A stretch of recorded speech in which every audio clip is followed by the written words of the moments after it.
Espesyal nga adlaw alang kanato mga Romano Katoliko ang petsa Setyembre 8 matag tuig kay gisaulog ta ang adlaw na tawhan ni Birhen Maria. Subay niini usa sa mga simbahan dinhi sa Dakbayan sa Subo ang mopahigayon og exhibit dinhi bida dinhi ang mga imaheng mga butang nga may kalabutan kang Birhen Maria.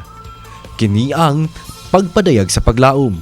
Pasiugdahan kini sa Our Lady of Sacred Heart Parish. Ug subay ni mga kapuso, makauban nato karong buntaga si Kapuso Fem Marie Dumabo. Good morning, Fem. Kumusta diha?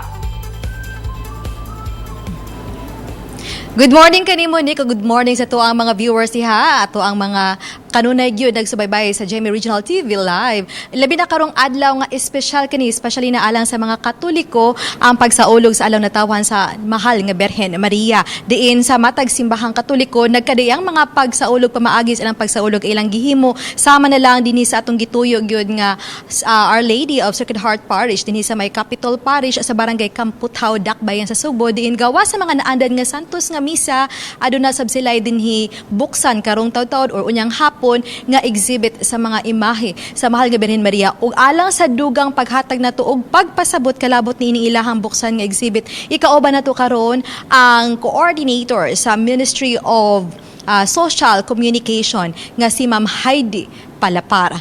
Mayong buntag kanimo, Ma'am Heidi. Welcome sa GMA Regional TV Live o pakigreet sa mga ato ang kaubanan diha sa Katoliko ug mga devotee usab sa mahal nga Birhen Maria. Maing buntag diha, Ma'am Fe, maing buntag diha sa tanan nga nagsunod sa ato ang programa mga kapuso noon niya ug ato labi na mga kaparokyano sa Our Lady of the Sacred Heart Parish sa Capitol.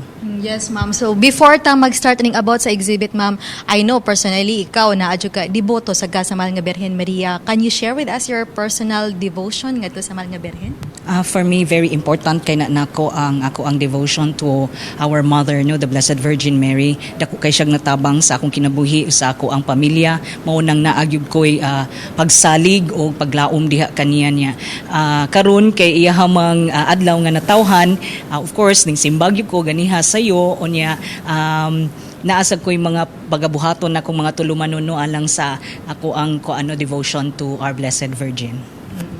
Ma'am, namoy mga pauta, especially siguro sa mga bata o sa uban pa po diya nga bisag mga hamtong na nganong mahinungdanon gyud daw nga magsaulog ta kita mga Katoliko aron makasabot sa dang ubang mga relihiyon sa nganong magsaulog ta nining birthday sa mahal nga Birhen Maria.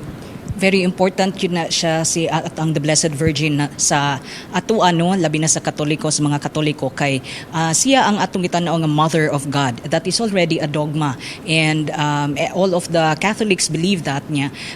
Mother of God and she is also the mother of the church and mother to all nga mga Katoliko. And because of that, murag we also see her as murabatang contribution of the human race to the salvation of the world and humankind, no, kay pinaagi kaniya iyahang pag say yes nga diha gyud nahimugso ang ato ang manunubos niya because diha niya nahimugso sa iyahang kanang womb kuan kayo conform and one sila united, so munang angay yun nato i-venerate and i-respect ang ato ang Blessed Mother.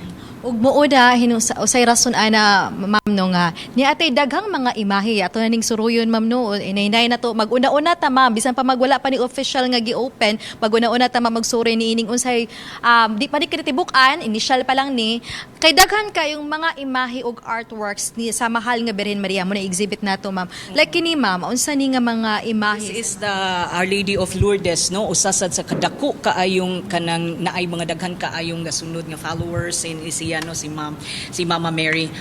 Naasad tay Our Lady of Peñafrancia. Dinhi sa Capitol Parish mismo, no, ang center of the Bicolanos, no, devotion and worship to devotion actually to Our Lady through her title Our Lady of Peñafrancia. In fact, unyang hapon sugdan sad ang ilahang first day novena.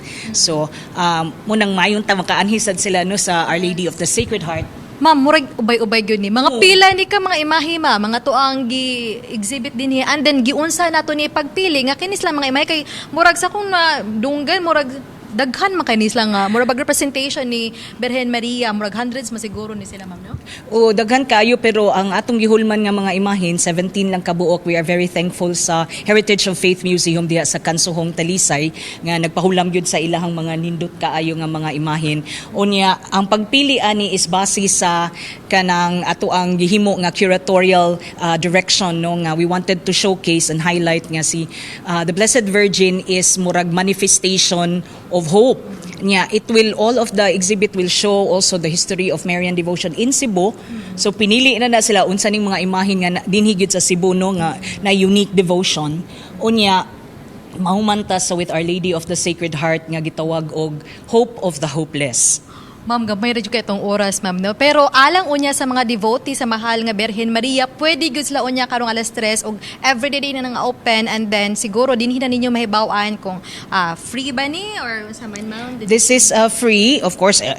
Kinang kinsa lay gusto nga mo donate no kaalon aron mas spread nato ang devotion to Our Lady of the Sacred Heart kay relevant kayo yung title as Hope of the Hopeless. So among giawhag ang tanan nga gusto mo tambong sa amo ang mutanaw sa amo ang Marian exhibit ang pagpadayag sa paglaom Hope Revealed. Anhila naatay Facebook san nga pwede mo chat mo para magka-reserve mo og tour unya dito lang magpa-register ta pero everyone is welcome and hinaot manganhi mo kay to help us spread devotion to Our Lady. Okay, daghan kayong salamat kanimo Ma'am Heidi ug daghan sab salamat sa inyong pag-allow na mo dinhi. Sumuto mga kapuso, andam rin ni og bukas ni karong hapon. Og relax lang ka mo diha kay mo balik pa ang GMA Regional TV Live.